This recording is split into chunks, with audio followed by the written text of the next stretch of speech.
Hello, అందరికీ జైబీ. వైఎస్ఆర్సిపి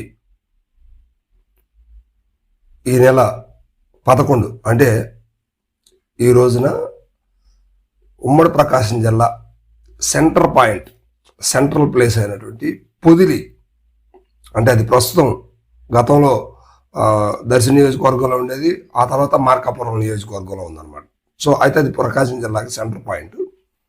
ప్రకాశం జిల్లా అనగానే మొదట పొగాకు, గ్రానైట్, అదేవిధంగా ఆక్వా సాగు, ఇవి ఎక్కువగా గుర్తొస్తాయి. ఆ తర్వాత తూర్పు ఉత్తర భాగాన ఉన్నటువంటి ప్రాంతాల్లో ఎక్కువగా ప్యాడీ అంటే వరి పంట ఎక్కువగా పండుతుంది. ఇది అందరూ తెలిసినటువంటి విషయాలు. అయితే రైతులు వ్యవసాయం చేసి ఎక్కువ డబ్బులు సంపాదించాలన్నా, రైతులకు అత్యంత కష్టమైన పని చేయాలన్నా ఒకే ఒక పంట మీద ఆధారపడి ఉంటుంది. అది పొగాకు వ్యవసాయం.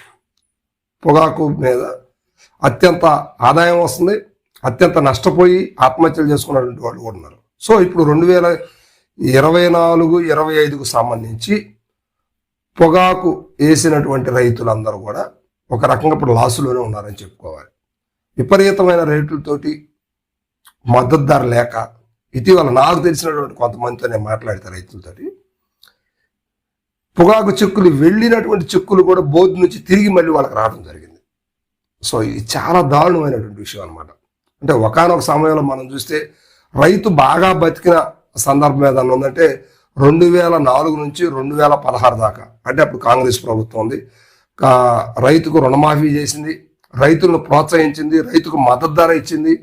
గతంలో ఎరువులు ఎవరు పడితే వాళ్ళు అమ్మేది, ఆ తర్వాత గ్రోమోర్లు తీసుకురావటం, తర్వాత ఆ రైతులకి సబ్సిడీ విత్తనాలు ఇవ్వడం, ఇట్లా రైతుల్ని కాంగ్రెస్ ప్రభుత్వం బాగానే ఆదుకుంది. సో దానివల్ల ఆనాడు కాంగ్రెస్ ప్రభుత్వంలో రైతులకి కాంగ్రెస్ ప్రభుత్వంలో నాయకుడు ఎవరైనప్పటికీ, అంటే రాజశేఖర రెడ్డి ఎక్కువగా ఆయన 2 సార్లు ముఖ్యమంత్రి చేశాడు. ఆ తదనంతరం ఆయన పోయినప్పుడు కూడా కాంగ్రెస్ ప్రభుత్వం రైతులను వదిలిపెట్టలేదు. రాజశేఖర రెడ్డి గారు ఉన్న సమయంలో ఏవైతే జీవోల నుంచి ఏవైతే చేశారో అవన్నీ కూడా రైతులకి ఆ మిగతా 4 సంవత్సరాలు నడుస్తూనే ఉంది. సో అంటే 2011 నుంచి 2010 ఎండింగ్, అంటే 11 నుంచి 16 దాకా అది నడుస్తూనే ఉంది. సో ఇది ఆ రైతులను ఆదుకునే పరిస్థితి, రైతులకు ఉన్నటువంటి ఇబ్బందికరమైనటువంటి వాతావరణాన్ని కానీ, వాళ్ళకు ఉన్నటువంటి సమస్యలను కానీ తీర్చేటువంటి ప్రభుత్వం కాంగ్రెస్ ప్రభుత్వం అనేది రాష్ట్రంలోనే కాదు దేశంలో ప్రజలందరూ కూడా ఎంతో కొంత అవగాహన ఉన్నటువంటి పరిస్థితులు. కానీ ఆ తర్వాత బీజేపీ వచ్చింది, రైతులను పట్టించుకోలేదనే వార్తలు అయితే వినపడతా ఉంది. సో ఇప్పుడు మన రాష్ట్రం విషయానికి వస్తే, ఆ తర్వాత 2016లో తెలుగుదేశం ప్రభుత్వం వచ్చింది. రైతుకు రుణమాఫీ అంటే చంద్రబాబు నాయుడు గారు ఏం చెప్పారంటే బేషరతుగా రుణమాఫీ చేస్తా అన్నాడు. అది జరగలేదు, విడతల వారీగా జరిగింది. దానివల్ల కొంత రైతులు ఇబ్బంది పడ్డారు, కొంతవరకు అయితే రుణమాఫీ జరగలేదు. ఆ తర్వాత జగన్మోహన్ రెడ్డి గారి టైంలో మరలా 2019 నుంచి 2024 దాకా జగన్మోహన్ రెడ్డి టైంలో రైతు భరోసా కింద రైతులకు ఎంతో కొంత డబ్బులు అకౌంట్లో పడే విధంగా చేశారు. సో ఇది ఆ రైతు పరిస్థితి. రైతుకు మద్దతు ధర కల్పించడం, ఇవన్నీ కూడా వైఎస్ఆర్సీపీ ప్రభుత్వంలో జరిగింది. దానికి ముందు కాంగ్రెస్ ప్రభుత్వంలో జరిగింది. తెలుగుదేశం ప్రభుత్వంలో జరిగింది కానీ పెద్దగా జరగలేదని చెప్పుకోవచ్చు. ఇది అందరికీ తెలిసినటువంటి విషయం.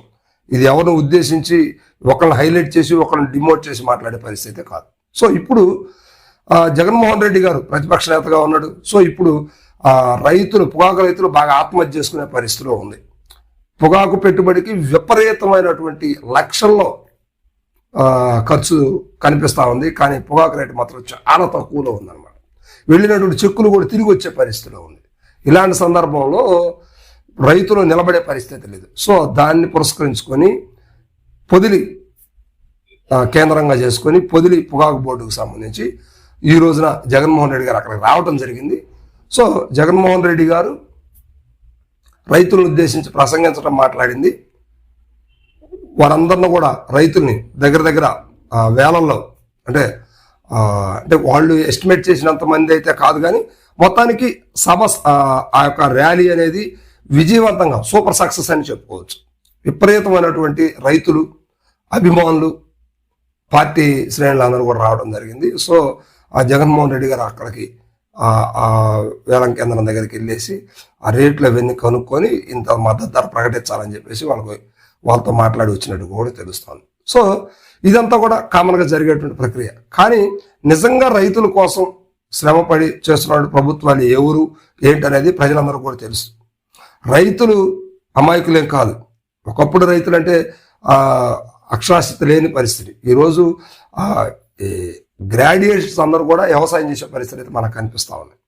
సో మరి ఇలాంటి సమయంలో జగన్మోహన్ రెడ్డి గారు చేసినటువంటి యొక్క ఆ సభను ఉద్దేశించి, ఆ ర్యాలీని ఉద్దేశించి ఆంధ్రప్రదేశ్ ప్రభుత్వం మరి దిగొస్తుందా, రైతులకు మద్దతు ధర కల్పిస్తుందా, పొగాకు రైతులు నష్టపోకుండా వారిని కాపాడే దిశగా మరి ఉన్నటువంటి కూటమి ప్రభుత్వం అడుగులేస్తుందా అనేది మాత్రం వెయిట్ చేయాల్సిన పరిస్థితి. సో మొత్తం మీద జగన్మోహన్ రెడ్డి గారి క్రేజ్ మాత్రం మరొకసారి ఉమ్మడి ప్రకాశం జిల్లాలో కనిపిస్తా ఉంది.